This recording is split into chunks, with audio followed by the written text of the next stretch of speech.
Hey, Constance. Temple, how you doing, man? What brings you to Delta? I'm alright, but guess I'll be frank with you. What do you know about Ultracite? Uh, a lot, but also not enough. The research is ongoing and never-ending. But, why? Why do you ask? Well, I've been thinking.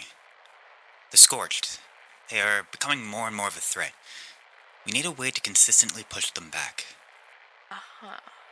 Resources are always scarce, but one specifically is consistent. Ultracite. We can find it at any fissure site, it seems. Where are you going with this, Temple? Well, I'm pretty proficient when it comes to weapon maintenance. If you gave me some of those samples, I think we might be able to use Ultracite and adapt it to our weapons. I could even get you a prototype in your hands in just a few days. That's not happening, Jonathan. Why not? Because we aren't using ultracite in our weapons. End of story. Well, that's pretty fucking narrow-minded, don't you think? Even you know how ultracite was manufactured by purposely detonating nuclear bombs. We swore that we wouldn't use the weapons that led to our destruction. If we did, our order would be nothing more than a farce, repeating history of the people who doomed us in the first place. Sooner or later, we'd end up destroying ourselves, like them, because we outpaced our own restraint. Detonating nukes and using minerals to manufacture weapons are two entirely different things, Constance. In this case, it really isn't. It really is, though. And that's where you are wrong. Then enlighten me. Explain to me why we risk facing chapter extinction over not adapting to the times that are presented to us. Ultracite is a byproduct of what destroyed the old world, nukes. Those that created the nukes told themselves that they needed them to protect from those who had weapons of their own. They needed the ultimate deterrent, something that would vastly outperform any weapon your typical soldier would carry, something that's final and can't be topped. So, what happened? Other groups learned how to create these nuclear weapons because they told themselves that they needed a deterrent against those who already had nukes. Do you see where I'm going with this, Temple?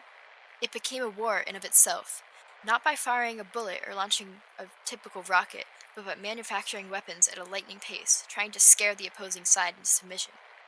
Clearly, that didn't work, because eventually someone had enough and launched their weapon, fully aware of the consequences. The opposition knew it was doomed, so they ended up firing their weapons as well, completely and utterly destroying themselves and failing the ones they swore to protect. Can't you see that the same could happen with Ultracite? Yes, it provides a possible solution to suppressing the Scorched quicker. But what happens after that? Would we stop using it? We can make all the vows we want as a Brotherhood, but what happens when some degenerate group in Appalachia manages to get the schematics for an Ultracite weapon? What then? After knowing that the Brotherhood made them, they'd probably want to arm themselves too. And what if a group like Foundation got wind of this? They would want to protect themselves against the other people building up their arsenals. So, they would rush themselves into developing some sort of ultracite deterrent as well. An ultracite rifle turns into ultracite artillery, eventually turning into an ultracite weapon that takes us out for good. With ultracite weapons, sooner or later, we're back at the precipice of total annihilation, waiting for one side to be bold enough to pull the trigger first, or press the button first. Can't you see what I'm trying to tell you here? Yeah. You could argue that manufacturing any weapon, ultracite or otherwise, could bring upon our end if unregulated. Why single out ultracite specifically? It comes down to ethics and the preservation of our humanity. To say that we try to preserve humanity as a whole does not give us the permission to forsake our own. Ultracite is a byproduct of nuclear weapons. It was brought into this world intentionally. It pretty much serves as the successor to the nuclear bomb. It doesn't matter if you use it for a weapon or ammunition or even just for defensive fortifications. At that point, there isn't much of a difference from detonating a nuclear bomb to deal with the opposition than using ultracite. Huh. I hadn't thought of it that way. I mean, you're not wrong, Constance. But what do you suggest we do then, instead? We find other ways, Temple. We adapt our tactics and weapons according to the times. We'll be forced to if we want to survive as a Brotherhood. We will figure that out. But if we were ever to use ultracite, it would be a cop-out, sacrificing our humanity and the ability to overcome the obstacles in front of us for the thing we swore we'd never adopt. Hmm. Thank you for putting things into perspective. I suppose I have a lot to reflect on.